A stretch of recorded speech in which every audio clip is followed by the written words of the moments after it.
बिस्मिल्लाहिर्रहमानिर्रहीम। अस्सलाम वालेकुम रहमतुल्लाहि व बरकातहू।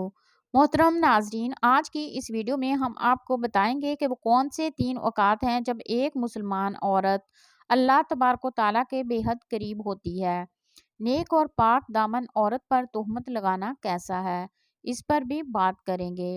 नाजरीन, सबसे पहले बात करते हैं कि किसी नेक वक्त औरत पर तोहमत लगाना यानी किसी औरत के बारे में ऐसी झूठी बात कहना कि जो इस औरत में ना पाई जाती हो, तो फिर इसकी सज़ा क्या है। एक मरतबा एक शख्स हज़रत अली से पूछने लगा कि या हज़रत, बताइए कि वो कौन सा मर्द है कि जिसकी तमाम उम्र की इबादत इसके मुंह पर मारी जाएगी और वो बगैर हिसाब किताब के दोज़ख में जाएगा। बस जैसे ही ये पूछा गया तो हज़रत अली ने फरमाया कि ए बंदा खुदा, याद रखना कि मैंने अल्लाह के रसूल सल्लल्लाहु अलैहि वसल्लम से सुना है कि जो मर्द किसी औरत पर तोहमत लगाता है तो अल्लाह इस मर्द की सारी नेकियां इसके मुंह पर दे मारता है और अल्लाह के फरिश्ते इस पर मुसलसल लानत भेजा करते हैं और यूं वो दुनिया में रसवा हो जाता है और आखिरत में किसी भी नेकी का सिला नहीं पाता। वो शख्स पूछने लगा कि ए अली रज़ियल्लाहु ताला अन्हो, किसी औरत पर तोहमत लगाना इतना बड़ा गुनाह कैसे है। तो हज़रत अली ने इरशाद फरमाया, ए शख्स, किसी पर तोहमत लगाना किसी की इज्जत को कत्ल करना है। याद रखना कि अल्लाह के नज़दीक जैसे किसी इंसान को कत्ल करना एक बदतरीन गुनाह है, वैसे ही किसी पर तोहमत लगाना इसकी इज्जत और शख्सियत को कत्ल कर देने के बराबर है। ऐ शख्स, कभी भी किसी पर तोहमत ना लगाना, ख़ास तौर से किसी औरत के बारे में कभी कोई झूठी बात ना कहना। तो इससे पता चला कि किसी पर तोहमत लगाना कितना बड़ा गुनाह है। नाज़रीन कराम, आइए अब जानते हैं कि वो कौन से 3 वक्त होते हैं जब एक मुसलमान औरत अल्लाह तबारक व तआला के सबसे ज़्यादा करीब होती है। प्यारे नाज़रीन, एक मरतबा हज़रत अली से पूछा गया कि अल्लाह ताला के सबसे ज़्यादा नज़दीक कौन है। तो हज़रत अली ने फरमाया, ए बंदा खुदा, अल्लाह के सबसे ज़्यादा करीब वो औरत है जो अल्लाह के लिए नामहरम से पर्दा करती है। ए बंदे, याद रखना कि अल्लाह सुब्हान व तआला ने औरत को रहमत का मुजस्समा बनाया है ताकि वो हर घर को अल्लाह की रहमत से भर दे। मैंने अल्लाह के रसूल सल्लल्लाहु अलैहि वसल्लम से सुना है कि अल्लाह ने हर औरत के लिए एक फरिश्ता मुकर्रर किया है ताकि वो औरत के दिल की आवाज़ को सुने और फ़ौरन इसकी दुआ को अल्लाह के दरबार में पहुंचा दे। लेकिन अफसोस तो यह है कि जब एक औरत बेपर्दगी इख्तियार करके ज़िंदगी गुजारती है तो फरिश्ते और अल्लाह की रहमत औरत से दूर होती जाती हैं और यूं औरत दुख और तकलीफ का शिकार होती जाती है। ए बंदा खुदा, याद रखना, कभी भी किसी बापर्दा औरत का दिल ना दुखाना, क्योंकि नेक औरत की बददुआ आसमानों को चीरती हुई अल्लाह की रज़ा बनकर कायनात में नाफज हो जाती है। सुबहान व ताला। तो नाजरीन, हज़रत अली रज़ियल्लाहु ताला अन्हो के फरमान से साबित होता है कि औरत जब बापर्दा हालत में होती है तो वह अल्लाह तबारक व ताला के बेहद करीब होती है। नाजरीन कराम, एक औरत का अल्लाह के करीब होने का दूसरा वक्त वो होता है जब वो पर्दे की हालत में रहते हुए अपने घर के अंदर नमाज अदा करती है।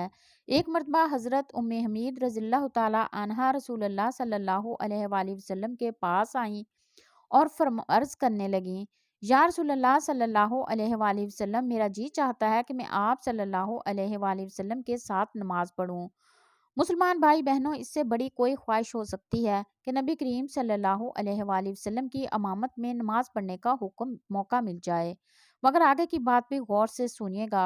तो रसूलुल्लाह सल्लल्लाहु अलैहि वसल्लम ने फरमाया, मैं जानता हूँ कि तुम मेरे साथ नमाज पढ़ने को पसंद करती हो, लेकिन जो तुम अपने दार में यानी कि अपने घर में नमाज पढ़ोगी वो किसी मस्जिद में जाकर पढ़ी जाने वाली नमाज से बेहतर है।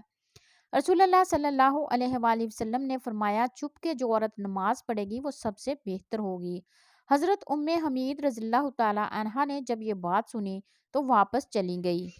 उन्होंने अपने घर के कोने में नमाज के लिए जगह मुख्तसी की, जहाँ अंधेरा था, जहाँ किसी की नज़र भी नहीं पहुँचती थी। अल्लाह के रसूल की ये सहाबिया फिर वहाँ ही नमाज पढ़ा करती थी, यहाँ तक कि वो अपने रब के पास चली गईं।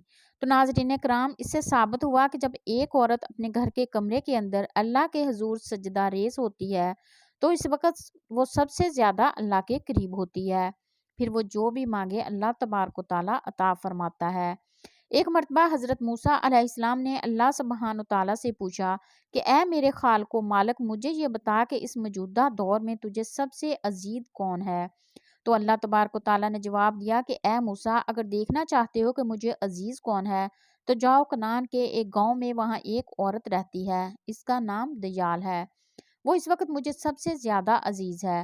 حضرت موسیٰ علیہ السلام کے دل میں یہ بات پیدا ہوئی کہ میں بھی اس اللہ کی عزیز بندی کی زیارت کروں، دیکھوں تو آخر وہ ہے کون، اور ایسے کون سے عمل کرتی ہے کہ جس کی وجہ سے وہ اللہ کو عزیز ہے۔ حضرت موسیٰ چلتے رہے، اس گاؤں میں پہنچے تو کیا دیکھتے ہیں کہ ایک ٹوٹا ہوا گھر ہے۔ اس ٹوٹے ہوئے گھر میں ایک عورت رہتی ہے جس کے نہ ہاتھ ہیں نہ پاؤں ہیں، اور نہ ہی آنکھیں ہیں، نہ ہی کان، صرف ایک زبان ہے جو اللہ سبحانہ و تعالیٰ کا شکر ادا کر رہی ہے۔ حضرت موسیٰ علیہ السلام نے دیکھا اور دل ہی دل میں کہا کہ اے میرے پروردگار، تو نے اس عورت کو کسی نعمت سے نہیں نوازا، پھر بھی یہ تیرا شکر ادا کر رہی ہے۔ بس موسیٰ علیہ السلام کا یہ سوچنا تھا کہ وہ عورت کہنے لگی، اے موسیٰ، تو اللہ کا نبی ہوگا، لیکن میرے اللہ کے لیے یہ نہ کہو کہ اللہ نے مجھے کچھ نہیں دیا، اللہ نے مجھے جو کچھ دیا ہے میں تو اس کا شکر ادا بھی نہیں کر سکتی۔ تو حضرت موسیٰ علیہ السلام نے پوچھا کہ وہ کیسے، یعنی اللہ نے آپ کو کیا دیا ہے؟ تو وہ عورت کہنے لگی کہ اے موسیٰ، اگر اللہ مجھے قدم دیتا اور میں ان قدموں سے چل کر باہر جاتی تو یقیناً گناہ کرتی، لیکن اللہ مجھے عزیز رکھتا ہے، اس لیے ایسے تمام گناہوں سے بچا لیا۔ اگر مجھے ہاتھ دیتا تو شاید میں اللہ کی مخلوق پر ظلم کرتی، اللہ نے مجھے ان گناہوں سے بھی بچا لیا۔ اگر آنکھیں دیتا تو شاید کہ میں نامحرموں کو دیکھتی، تو اللہ نے مجھے ان گناہوں سے بھی بچا لیا۔ اگر اللہ مجھے کان دیتا تو شاید میں گانا بجانا سنتی، غیبت سنتی، اس لیے اللہ سبحانہ و تعالیٰ نے مجھے ان گناہوں سے بھی بچا لیا۔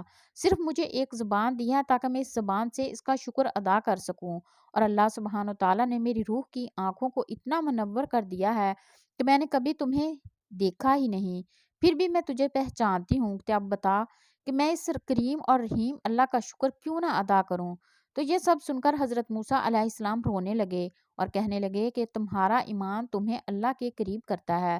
تو ثابت ہوا کہ اگر اللہ کسی عورت پر کوئی آزمائش ڈالتا ہے تو اسے چاہیے کہ اس کی آزمائش پر راضی ہو جائے اور ہمیشہ اللہ کا شکر بجا لائے، کیونکہ ایسی عورت جو آزمائشوں کے باوجود اللہ کی شکر گزار ہوگی، پھر یہی وہ وقت ہے جب وہ اللہ تبارک و تعالیٰ کے بے حد قریب ہو جاتی ہے۔ اللہ تبارک و تعالیٰ سے دعا ہے کہ نیکی کی بات کو سننے، سمجھنے اور اس پر عمل کرنے کی توفیق عطا فرمائے، آمین۔